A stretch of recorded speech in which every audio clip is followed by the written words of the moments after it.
Le peuple d'Israël devait sortir de la terre de l'Égypte pour la terre promise. Et cela devait se faire par l'intermédiaire de Moïse. Et toujours avec l'ange qui était au devant de lui. Mais il devait faire une chose dans le désert.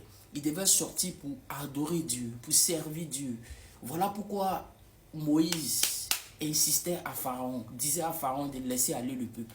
C'était pour le service. Et t'inquiète, le service de Dieu donne des bénédictions dans la vie de l'homme. C'était la préfiguration du service qu'on allait faire dans nos assemblées. Au fait, aujourd'hui, ce qui se passe dans nos assemblées, Dieu a mis des oints, des représentants sur la terre. En les servant, nous servons Dieu directement. C'était comme dans le temps de Moïse, c'était comme dans le temps de l'ancienne alliance. Dieu ne descendait pas pour s'asseoir dans le tabernacle pour dire Dieu, je suis là. Non. Au fait, le service qu'il faisait dans le tabernacle, c'était un service qu'il rendait à Dieu. Waouh! Et ce service-là apportait des bénédictions à l'homme. Ce service-là apportait des grâces à l'homme. Voilà pourquoi, quand tu es dans une assemblée, il ne faut pas rester intact. Il faut chercher à servir Dieu. Le service de Dieu attire des bénédictions énormes dans la vie des gens. J'ai énuméré 6 choses que le service de Dieu fait dans la vie de l'homme. C'est-à-dire, en servant Dieu, en servant un homme de Dieu, c'est comme Dieu que tu sais. Parce que les hommes de Dieu sont des représentants de Dieu sur la terre. On ne voit pas Dieu. Personne n'a vu Dieu. Même Moïse, même qui voulait voir Dieu, il n'a pas vu Dieu comme ça. Dieu lui a monté son dos parce que personne ne peut voir sa face et vivre. Donc, au travers des représentants de Dieu sur la terre, on arrive à voir Dieu. On arrive à matérialiser Dieu. On arrive à rentrer en contact avec Dieu au travers des hommes. Voilà. Donc, la première des choses que le service de Dieu fait, Exode 23, verset 25. Il dit, vous me servirez et je bénirai vos eaux et vos pains. La première des choses que le service fait, le service attire la bénédiction financière, c'est-à-dire tes eaux et tes pains, c'est-à-dire que c'est la bénédiction financière, le service de Dieu fait cela. Et le service, ce n'est pas seulement venir appartenir à un département, non. Le service, c'est ton corps que tu apportes, c'est ta sainteté que tu apportes à Dieu. C'est-à-dire c'est le sacrifice de ton corps. Offre votre corps comme un sacrifice vivant. C'est-à-dire tu offres ton corps comme un sacrifice vivant. Tu offres ton corps sur l'autel de Dieu. Ça c'est la première des choses. Le service ne se limite pas seulement à aller dans les départements et vivre une mauvaise vie. Non.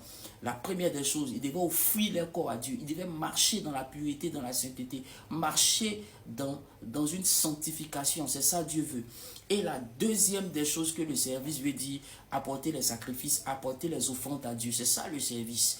Et la première des choses, ça bénit vos eaux et vos pains. La deuxième des choses que le service fait, le service éloigne la maladie de toi. Quelqu'un qui sert Dieu correctement ne peut pas tomber malade. Ça éloigne la maladie de toi. Ça fait que tu es toujours en bonne santé parce que Dieu te renouvelle toujours. Dieu t'accorde toujours la force. Dieu t'accorde toujours la santé. Tu es toujours en pleine forme. Dieu te rajeunit toujours. Il te donne toujours la vie, il te donne toujours la joie, il te donne toujours la paix. Ça, c'est la deuxième des choses que le service fait. La troisième des choses que le service fait dans la vie d'un homme, ça bannit la stérilité. Il dit, je bannirai la stérilité. Exode 23, verset 25. La stérilité est bannie, la stérilité anéantie. La stérilité, c'est comment on appelle ça? C'est le blocage, c'est le blocage. La stérilité, c'est le manque de progression. C'est ça la stérilité. Le service de Dieu auprès d'un vrai oint, auprès d'un vrai appelé, débloque ces choses. La quatrième chose que le service fait, le service bannit l'avortement. Il dit, il n'y aura ni avortement dans ta maison. Il n'y aura ni personne qui avorte. L'avortement est une malédiction. Le fait d'avorter même, c'est une malédiction. Donc le Seigneur dit, si tu me sers, il n'y aura pas d'avortement dans ta maison. Il n'y aura pas de mort prématurée. Il n'y aura pas de personnes qui meurent avant l'âge. Il n'y aura pas de personnes qui soient prématurées. Ça, c'est la quatrième des choses. Et la cinquième chose que le service fait, le service combat tes ennemis. Quand tu sers Dieu, Dieu se charge de combattre tous ceux qui t'attaquent. Dieu se charge de chasser tous ceux qui sont devant de toi qui vont te combattre. C'est mentionné dans Exode 23, verset 25. Vous pouvez lire. Et la sixième chose que le service fait dans la vie de l'homme, le service te donne longue vie. Il dit, je augmenterai le nombre de vos jours. Le service te donne longue vie. Le service te donne longue vie. Si ce message t'a fait du bien, abonne-toi pour plus de vidéos. Amen.